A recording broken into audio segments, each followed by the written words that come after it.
మా కాశీ యాత్రలో ఇప్పుడు కాశీ విశాలాక్షి అమ్మవారి దర్శనానికి బయలుదేరామండి.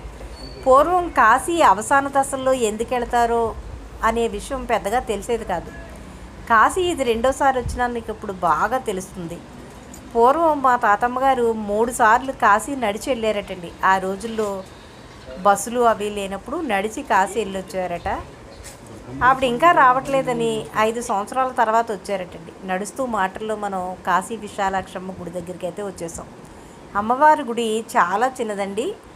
ఎదురుగానే అమ్మవారు మనకు దర్శనం ఇస్తారు. 2016లో వచ్చినప్పుడు ఈ వెండి తొడుగు లేదు. అమ్మవారి గర్భాలయంలో ఇలాగే ఉంటారు. దర్శనం అయితే అయింది, తిరిగి వచ్చేస్తాం. మా తాతమ్మ గారికి ఎంత ఓపికో చెప్పుకోవచ్చు. 5 సంవత్సరాలకి ఆవిడ రాలేదని ఆవిడకి కర్మకాండలు ఏర్పాట్లు చేసేటప్పటికి ఆమె తిరిగి వచ్చారట. ఆవిడ ఎంత పుణ్యాత్మురాలో నాకు ఇప్పుడు అర్థమవుతుంది. కాశీ రావాలంటే చాలా ఓపిక ఉండాలండి. ఈ వీధులన్నీ తిరగాలి. అలా తిరిగితేనే మనకి ముక్తి వస్తుందని నేను అనుకుంటున్నాను. ఎంత ఓపిక ఉంటే కానీ కాశీ వస్తారు. కాశీ వచ్చిన వాళ్ళందరూ కూడా పుణ్యాత్ములే అని నేను అనుకుంటున్నాను. నడుస్తూ ఇలాగే హారతికి కూడా వచ్చాం. గంగ ఉధృతంగా ఉండటం వల్ల గంగా హారతి కింద ఇవ్వట్లేదు. 2016లో వచ్చినప్పుడు ఎంతో అందంగా గంగా హారతి చూసాం.